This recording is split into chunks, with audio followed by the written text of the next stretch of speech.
9th house, कुंडली का नवम भाव। नवम भाव हमें एजुकेशन जैसे मास्टर्स या पीएचडी डिग्री इन सब के बारे में भी बताता है। अगर 9th हाउस की दशा है और कोई मास्टर करना चाहता है तो आप उसे यस कह सकते हैं कि यस आप कर सकते हैं। और अगर 9th हाउस में अच्छा प्लैनेट बैठा है तो वो अच्छे से कर लेगा। आपको हायर एजुकेशन में, आप ये भी कह सकते हैं कि आपको हायर एजुकेशन में सक्सेस मिलेगी और आप अच्छे से कर लोगे अगर 9th हाउस में अच्छा प्लैनेट बैठा है और 9th लॉर्ड में स्ट्रेंथ है।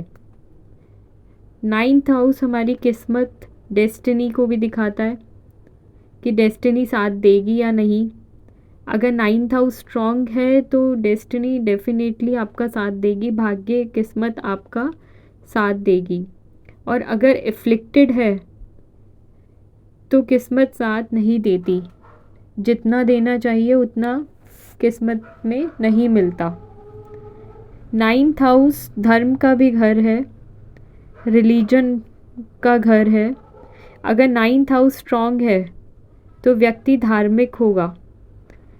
और सपोज़ करो कि यहाँ राहु बैठ गया तो ऐसा देखा गया है कि ऐसे व्यक्ति की, ऐसे जातक की दूसरे धर्म में भी ज़्यादा बिलीव होता है या एक से ज़्यादा धर्म को अपनाता है।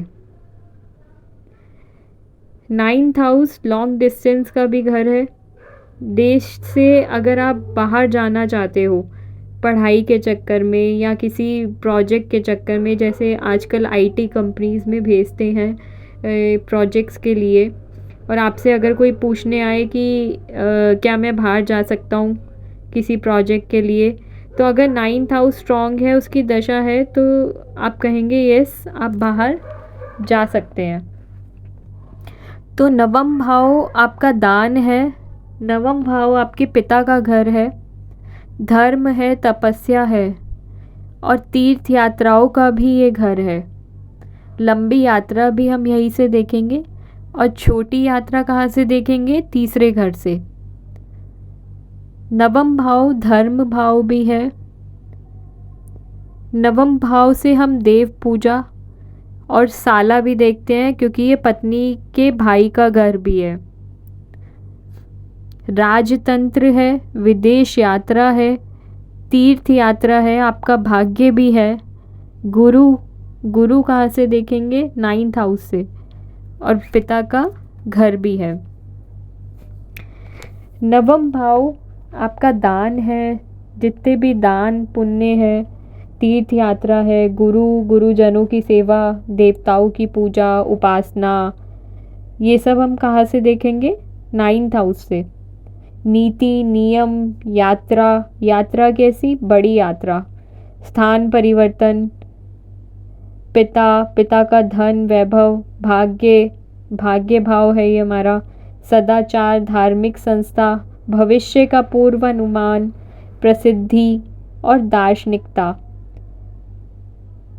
मेदिनी ज्योतिष में जब हम देश की कुंडली बनाएंगे तो नवम भाव बताएगा हमारे सुप्रीम कोर्ट को, उच्चतम न्यायालय, उच्च न्यायालय, अंतर्राष्ट्रीय कानून, संयुक्त राष्ट्र संघ, विदेश मंत्रालय, नौसेना, विश्वविद्यालय, समुद्री यात्रा, धार्मिक कार्य, विदेशी व्यापार, उपदेशक, अध्यापक, बंदरगाह और पर्यटन।